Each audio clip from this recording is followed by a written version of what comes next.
Hello and welcome back to a new episode of the Mindful Pulse show in this beautiful Tuesday. Today we're going to be talking about a subject that is dear to my heart: children.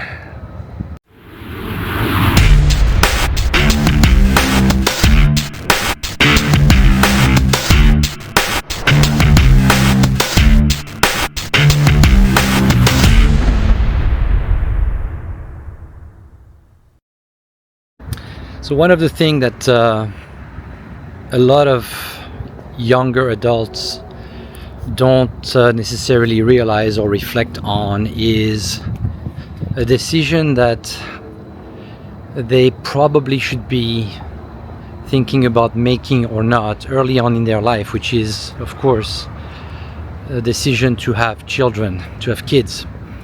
Oftentimes, I would say the vast majority of adults, the vast majority of human, when you think about it, kind of go with the flow, not just for that big decision which will have monumental consequences on their lives, but in general, even for work decision or where they want to live or what they want to do. A lot of people, and I was guilty of that as well, kind of live their life, and kind of like a bubble, go with the flow. You realize that it's okay maybe for a few years early on, but quickly it's better to take control over what you really want to do, because by the time you wake up, it's I don't want to say it's too late, but you're 40 or 50. So I think that it is really important for young adults, and I'm talking about folks that are in their early 20s, when they are about to exit college, to really have a deep, intimate relationship with themselves and conversation with themselves on that very topic. Because fundamentally, it's going to help you do two things. One, align and essentially qualify or disqualify who should be your partner for life, which is again one of the most important decisions you could make. Even though you're looking at the divorce rate anywhere in the world, it's close to 50%, so it's kind of rolling the dice. Having that conversation with yourself about whether you think you would want to have children as a way to fulfill your life, or if you quote-unquote want to be selfish, which is totally fine, by the way. I'm not passing any judgment, and just enjoy the life to the fullest. Live your life until the end, on you and your significant other, which is absolutely totally fine, is something you need to really be thinking about. And unfortunately, we live in a society and we live in a world where none of that is really addressed and confronted early on. Again, we kind of go with the flow, which is it's a mistake. Now, what I will tell you from experience is that for me, and that really goes to the core of almost philosophical conversation, for me, you can't really enjoy life if you don't have someone to share it with. And of course, you could do that with a partner, but when you're able to really get those experiences with what I call the little hearts, your little hearts, your children, it just gives you a sense of fulfillment and accomplishment in general. I will also preface this conversation by saying that nature is really well made, because even the most reluctant men or women, when on that topic of children, when sometimes they end up having children by accident, most of the time unexpectedly, or by choice, forced choice, etc., they turn out to become the most wonderful parents, because nature is built in such a way that you end up adoring your children. So I think it's generally speaking a fact of life, and that's encouraging, right? That's a positive thing. Having said that, a lot of people, I watch a lot of Bill Maher, that humorist, is in his 70s, who is constantly talking about how wonderful it's been for him not to have any kids and not ever been married, and basically moving from one relationship to another and just enjoying the OxyContin and the highs of early relationship, the first maybe 2 to 3 4 years of a relationship, and then moving to the next, which I totally understand. I get it, and good for him, for a guy who's probably worth over $100 million, spend his fortune on himself. That's totally okay, right? So again, not passing judgment there. I will say that it's an important conversation to have with yourself, to think about the pros, the cons, what you want to do in life, because fundamentally there is definitely a before kids and after kids, right? I used to travel a lot, and I traveled a lot in my early 20s, even up to the point where I got my first kid. I was 20, I think I was 29, and I'm glad I did, because after that it became a lot more difficult. I still had to travel a lot for work, and that wasn't pleasant. Sorry for the noise, we've got Top Gun here. So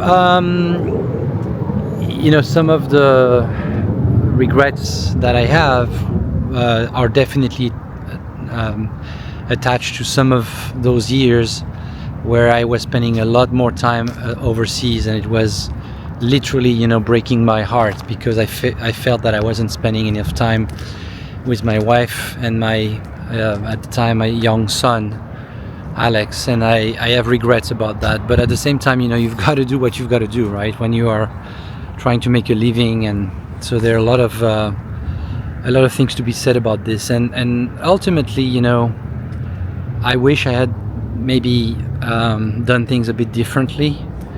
And I feel that after COVID, there really has been an incredible change in the way people think about work, and where they want to work, if they want to show up to work, or if they want to work remotely. And I think that there is definitely a higher a higher level of consciousness when it comes to the benefit of sort of managing your life on your own terms, right, without having to necessarily show up at work, and just being able to work remotely. So again, whether you decide to not have kids, you are, by the way, allowed to change your mind. But I would say that for the vast majority, this is a question that will show up as they get, in a couple, as they meet their partner, right? And there is something to be said about how having kids will absolutely 100% change the dynamic of any couple. Having kids, especially here in this country, in the US, where support is very expensive, where it's difficult to have any kind of help unless you have your family, living nearby, which wasn't the case for me and my wife. She's from Asia, I am from Europe, no family members here, just basically nobody to help us, right? For two professionals, that can be very, very stressful. A lot of people have the means to hire, a nanny, a full-time nanny, etc. And I know a few of those people, and good for them. But for the vast majority, it's just an impossibility, and it will take a toll.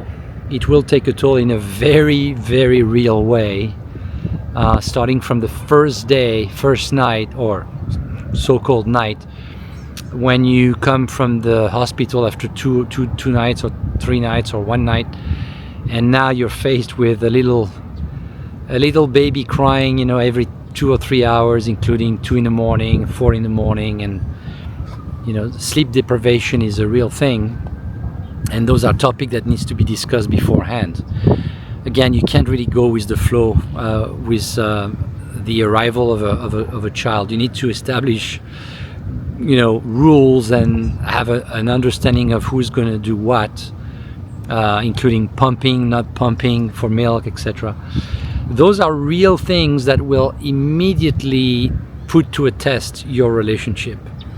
Even the birth of a child is sometimes subject for a lot of contention, because without getting too much into details, some births are not going as smoothly as they should, and sometimes your significant other could hold a grudge for wrong reasons, in my opinion, but against you, because they feel that you might have not cared enough, or I don't know, maybe it's a psychological thing, but either way, this is very transformational to any relationship.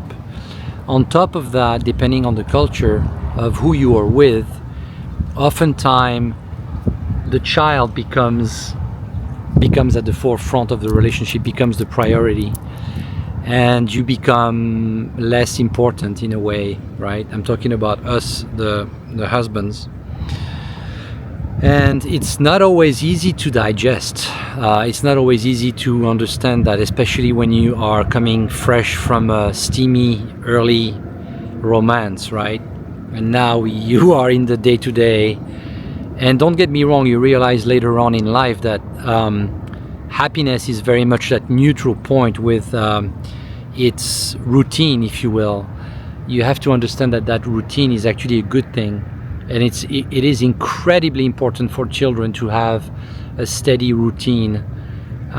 It just, from a mental development, brain development, habits, they say, I think researchers say that basically everything happens specifically between 2.5, 3 years old through 6, 7 years old, right?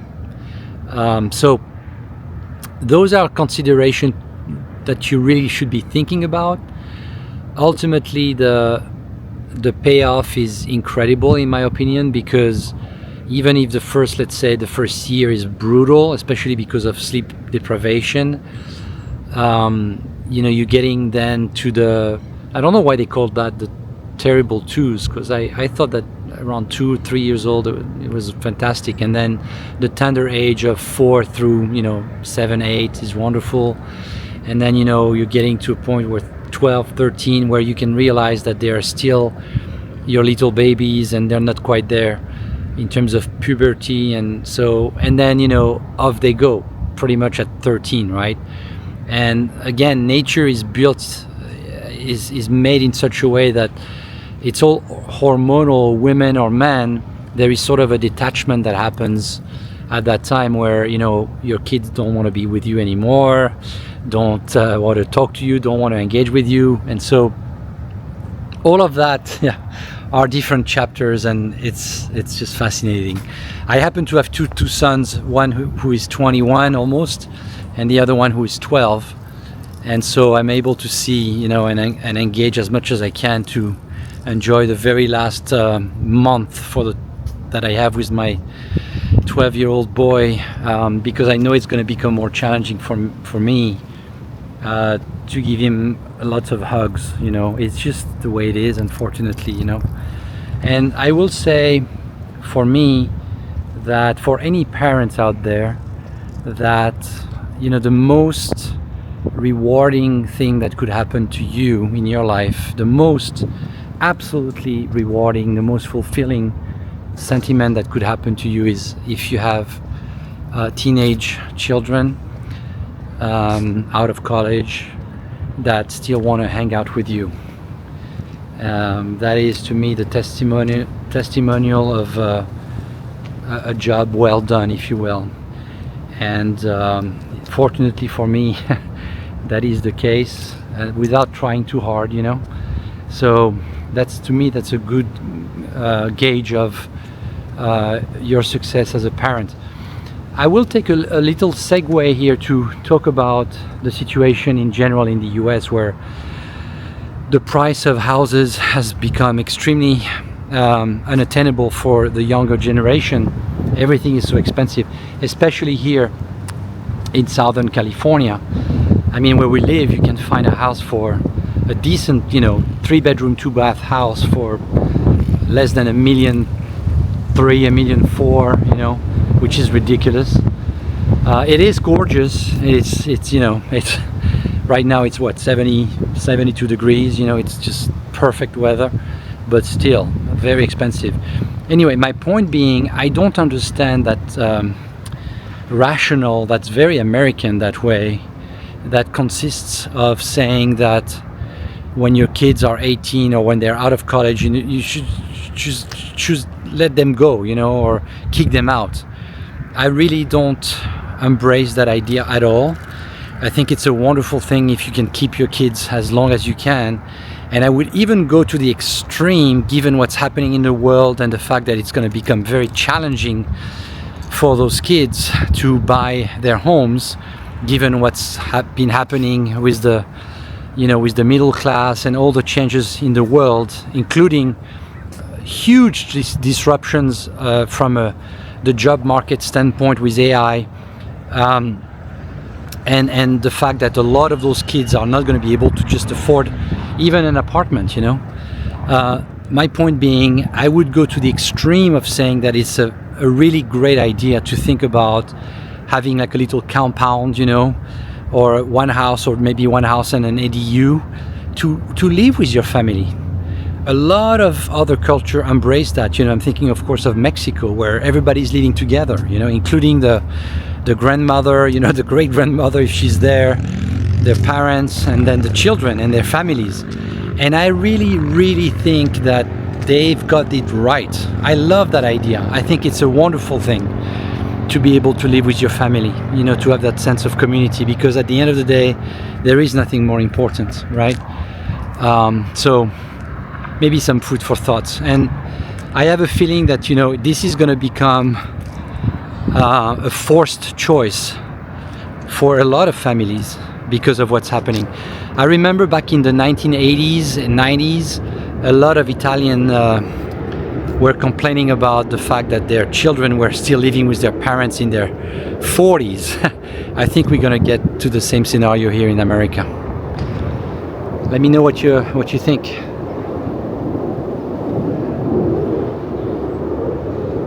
Yeah, we have another F-20, F-35, F-22, I don't know.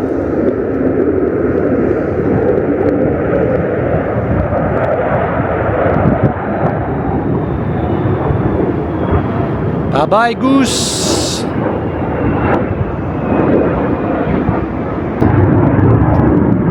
The benefit, of course, of living as a extended family unit for the duration has also huge consequence from a financial standpoint. And I think that it makes sense. I mean, think about it, right? If you have one, let's say, piece of land that has a house that has maybe, 8,000 square feet, where you can build another little house or ADU, you don't have to worry too much about a new mortgage or an additional extended property tax. And it makes sense. You can save a lot of money on basically combining your internet, your insurance, even the parking and all of that, right? So it makes a lot of sense. Doesn't mean that you have to be poor to make that choice. It just means that you just choose to live with your family, and you're there for them at any time, and you can save a lot of money.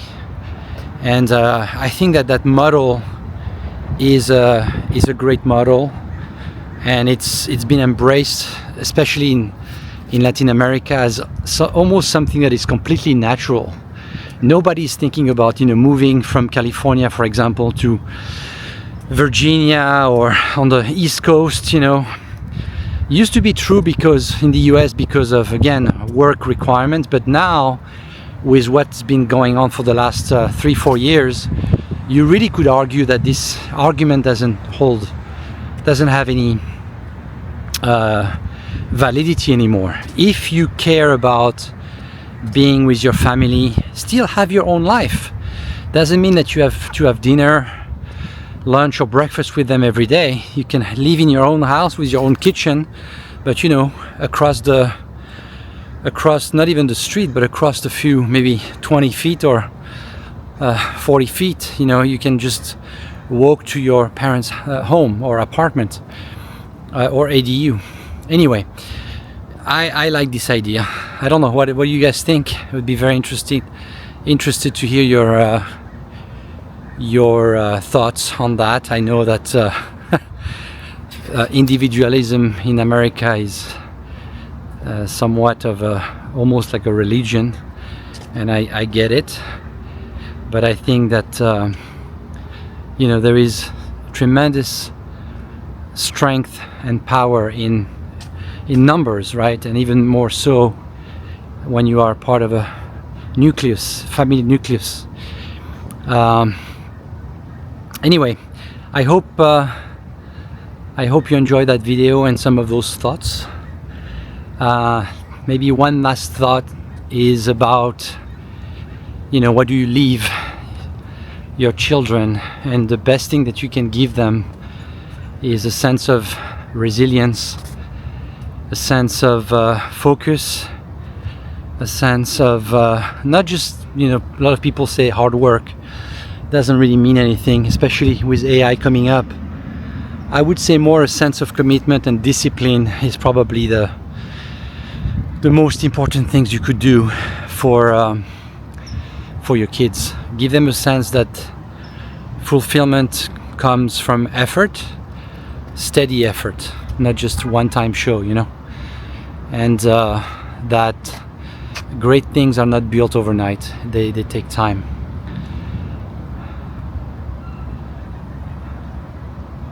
Look at this. Looks like the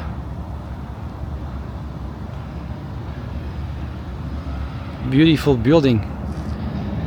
If you enjoyed that video, please give me a follow, share, like, and I look forward to talking to you soon.